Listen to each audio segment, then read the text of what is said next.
It was an ordinary Tuesday evening when the knock on my door shattered the monotony. I had been curled up on the couch, reading a mystery novel, the rain tapping rhythmically against the windows. The knock was sharp, insistent, and utterly foreign. As I opened the door, my breath caught. There stood a woman, though woman didn't quite encompass her presence.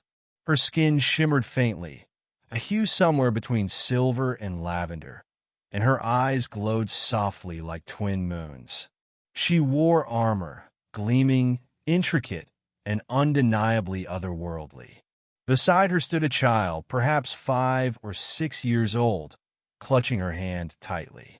The child shared her otherworldly complexion, but looked more frightened than fierce.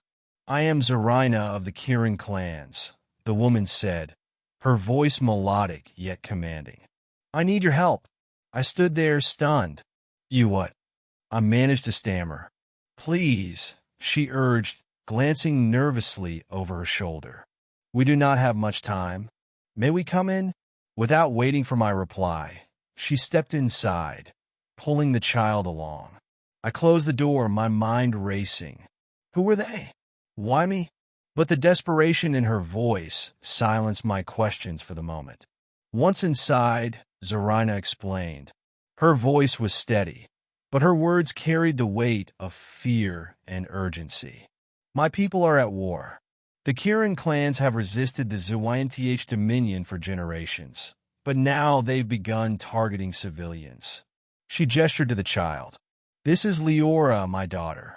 They've already taken my mate, and now they hunt us. My ship is damaged, and I need time to repair it.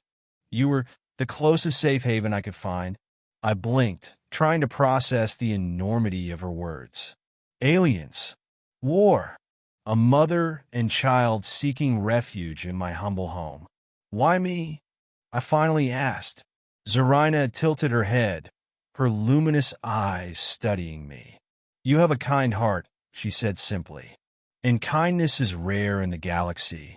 Her words struck a chord, and without fully understanding why, I nodded.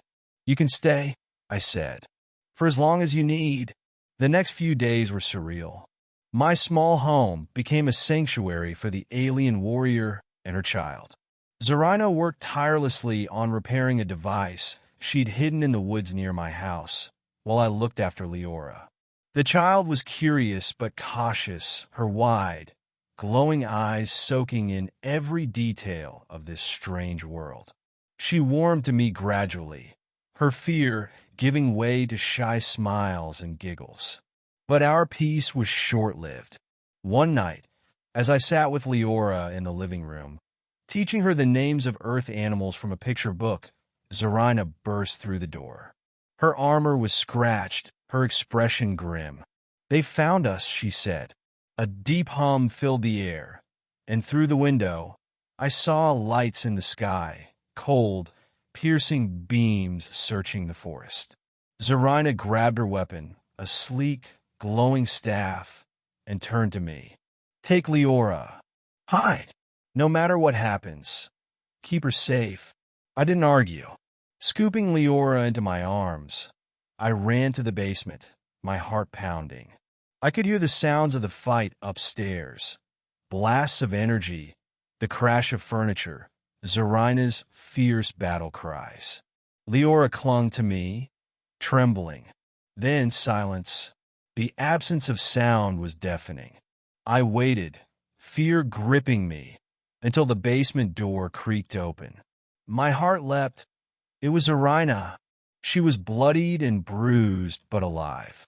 "They won't stop," she said, her voice ragged. "But the ship is ready. We must leave now." Together, we hurried to the clearing where her vessel lay hidden. It was a sleek, silver craft, glowing faintly in the moonlight. Zaryna paused at the ramp, turning to me. "You have done more for us than I could ever repay," she said. "Your kindness saved my daughter." "Saved me?" Before I could respond, Liora reached out, her small hand touching my face. "Thank you," she whispered, her voice trembling but sincere. And then they were gone. The ship rose silently, disappearing into the night sky, leaving me standing alone in the clearing, the grass still warm where it had rested. For days, I kept expecting them to return, but they never did. Life slowly returned to normal, though I knew it would never be the same. Somewhere out there, among the stars, were a warrior and her child, and I had been a part of their journey. A small part, perhaps, but a part that mattered.